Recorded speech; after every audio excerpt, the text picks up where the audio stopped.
अस्सलाम वालेकुम एवरीवन। आज मैं आप सबसे एक ब्रेन की एक्सरसाइज शेयर करूंगी।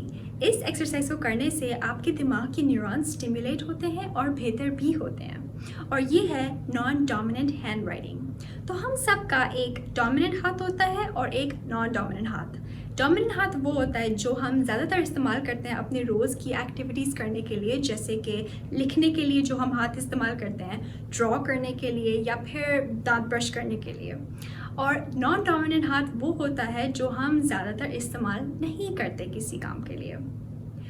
तो हम सब का अलग अलग होता है, लेकिन ज़्यादातर लोगों का सीधा हाथ डोमिनेंट होता है और उल्टा हाथ नॉन डोमिनेंट होता है। बट ये सब के ऊपर डिपेंड करता है।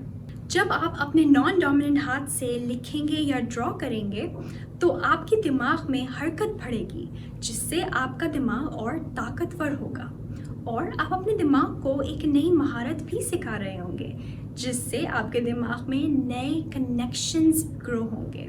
क्योंकि हमारा दिमाग इतना फैसिनेटिंग हिस्सा है हमारी बॉडी का कि वो जैसे ही हम कुछ नया सिखाते हैं उसको, वो और ताकतवर बन जाता है। और ज़िंदगी भर हमारा दिमाग मुस्तकिल सीख रहा होता है, तरक्की कर रहा होता है और नए न्यूरॉन्स ग्रो कर रहा होता है। जब मैं अपनी ट्रेनिंग ले रही थी फ्यूचरिस्टिक लर्निंग के साथ, तो मैंने ये सीखा था कि हमारी याददाश्त एक मसल की तरह है। तो जैसे हम अपनी बॉडी की मसल्स को ट्रेन करते हैं सही एक्सरसाइजेस के ज़रिए और सेहतमंद डाइट के ज़रिए, वैसे ही हमारी याददाश्त के मसल्स को बनाने के लिए और मजबूत करने के लिए भी एक्सरसाइजेस होती हैं। ज़्यादातर लोग जैसे जैसे उनकी उम्र बढ़ती है वो याददाश्त में लॉस एक्सपीरियंस करते हैं और दिमाग की काबिलियत में भी कमी एक्सपीरियंस करते हैं। ये उम्र की वजह से नहीं है, बल्कि दिमाग की एक्टिविटी और दिमाग की एक्सरसाइज की कमी की वजह से होता है। और एक किस्म की दिमाग की एक्सरसाइज ये है कि आप अपना नॉन डोमिनेंट हाथ इस्तेमाल करें लिखने के लिए, ड्रॉ करने के लिए या फिर अपने दांत ब्रश करने के लिए। ये रही कुछ सिंपल एग्जांपल्स जिनको आप फॉलो कर सकते हैं अपने नॉन डोमिनेंट हाथ को इस्तेमाल करने के लिए, ताकि आप अपने दिमाग को स्टिमुलेट कर सकें।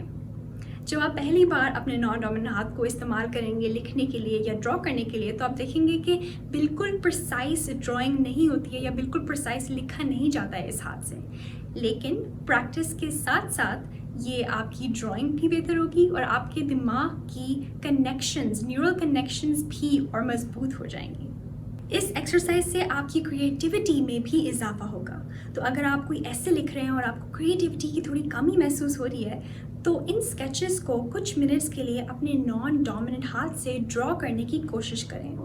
कभी कभार क्रिएटिविटी को बढ़ाने के लिए कुछ मुनफरिद करना ही काफ़ी होता है। इस एक्सरसाइज को करने का एक और फ़ायदा है, और वो ये कि स्टडीज़ ने शो किया है कि अगर आप अपना नॉन डोमिनेंट हाथ इस्तेमाल करेंगे तो उससे आपका दिमाग का नॉन डोमिनेंट हिस्सा भी स्टिमुलेट होगा। हमारे दिमाग के दो हिस्से होते हैं, दाएं और बाएं। जो लोग दाएं हिस्से को ज़्यादा इस्तेमाल करते हैं वो लोग ज़्यादा क्रिएटिव होते हैं, यानी तख्लीकी होते हैं। जो लोग बाएं हिस्से को ज़्यादा इस्तेमाल करते हैं वो एनालिटिकल होते हैं, यानी अक्ल से सोचते हैं। तो आप अपने नॉन डोमिनेंट हाथ को इस्तेमाल करके अपने दिमाग का दाएं और बाएं हिस्से को ज़्यादा बेहतर तरीके से हम आहंगी में ला सकते हैं। इस एक्सरसाइज की तरह छोटी छोटी तब्दीलियों को अपनाने से वक्त के साथ आपकी दिमाग की काबिलियत और याददाश्त में इजाफा होगा। आज के लिए बस इतना ही था। मैं आप सबसे अपनी अगली वीडियो में मिलूंगी। तब तक be happy and be joyful.